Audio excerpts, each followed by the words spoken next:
আমার কথা যদি ভুল থাকে আমি সকলের কাছে আমি ক্ষমা চাবো। যদি আমার কথা ভুল থাকে, এই জায়গায় মিডিয়া আছে, সাংবাদিক আছে, অনেকে ভিডিও করছেন, যে আপনার বক্তব্যটা প্রত্যাখ্যান করেন এবং বাসাইল সখীপুর বাসীর কাছে ক্ষমা প্রার্থনা করেন যে এই সখীপুরের মানুষ আপনি না থাকলে রাজাকার হতো, আপনি না থাকলে তো দেশ স্বাধীন হতো না।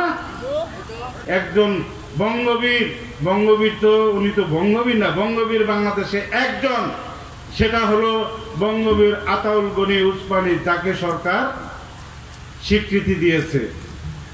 আর ওনাকে স্বীকৃতি দিয়েছেন এই মকবুল হোসেন তালুকদার খোকা দাতাই। উনি নির্বাচনের সময় উনি বললেন যে উনি যদি যুদ্ধ না করতেন, এই সখীপুরে টাঙ্গাইলে যুদ্ধ না করতেন, সখীপুরে নাকি রাজাকারের সংখ্যা বেশি হয়েছে, তালুকদাররা নাকি রাজাকার ছিল।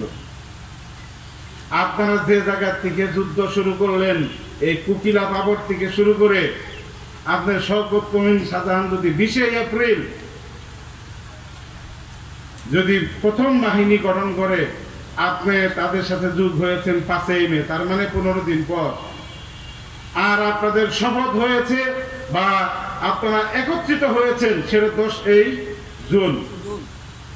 আমার মনে হয় আনুষ্ঠানিকভাবে কাদিরিয়া বাহিনী গঠন হয়েছে 10 জুন। তাহলে এপ্রিল, মে, জুন, প্রায় 50 দিন পরে থেকে কিন্তু আপনি এই কাদিরিয়া বাহিনীর হলো প্রধান হয়েছেন। তার আগে আপনি যখন আপনার নেতৃত্বে যুদ্ধ হয়েছে, এই জায়গায় শওকত মমিন শাহজাহান সহ তার সহযোগী যারা ছিলেন সকলে মিলে যুদ্ধ সংগঠিত করেছে।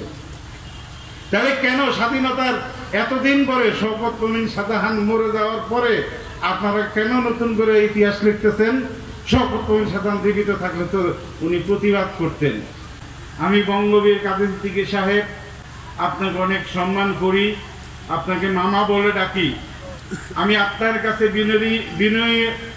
বিনীত অনুরোধ করে বলবো যে এই সখীপুরবাসী বিরুদ্ধে আপনি সেই হতিয়া রাজাবাড়িতে বোধহয় বক্তব্যটা দিয়েছিলেন, যে আপনার বক্তব্যটা প্রত্যাখ্যান করেন এবং বাসাইল সখীপুরবাসীর কাছে ক্ষমা প্রার্থনা করেন যে এই সখীপুরের মানুষ আপনি না থাকলে রাজাকার হতো, আপনি না থাকলে তো দেশ স্বাধীন হতো না।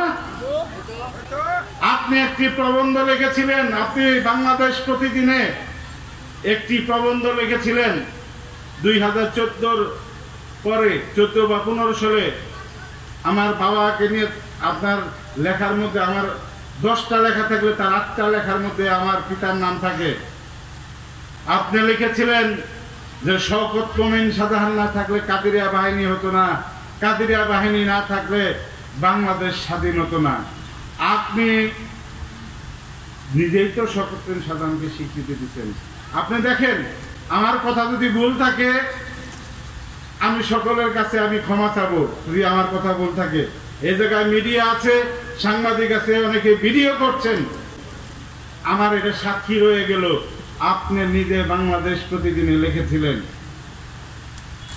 আপনি শওকত মমিন শাহজাহানের জানাজা এবং কয়েক জানাজায় আপনি বলেছেন শওকত মমিন শাহজাহানকে মাফ করে দিলাম।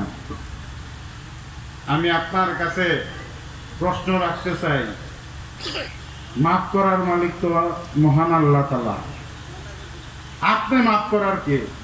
শওকত মমিন শাহজাহান কি ডাকাত ছিল না চোর ছিল? আপনি একজন সম্মানীয় ব্যক্তি, আপনার কাছে অনুরোধ করে বলতে চাই, আপনাকে নির্দেশ দেওয়ার ক্ষমতা আমার নেই। আপনি মুরব্বী, মুক্তিযুদ্ধের একজন ইতিহাস, একজন বয়োজ্যেষ্ঠ মানুষ এবং একটি দলের প্রধান, আপনাকে নির্দেশ দেওয়ার ক্ষমতা আমার নেই। আপনাকে অনুরোধ করার আমার আছে। আমি আপনার কাছে অনুরোধ করে বলবো যে আপনি যে কথাগুলো বলেন সেই কথাগুলো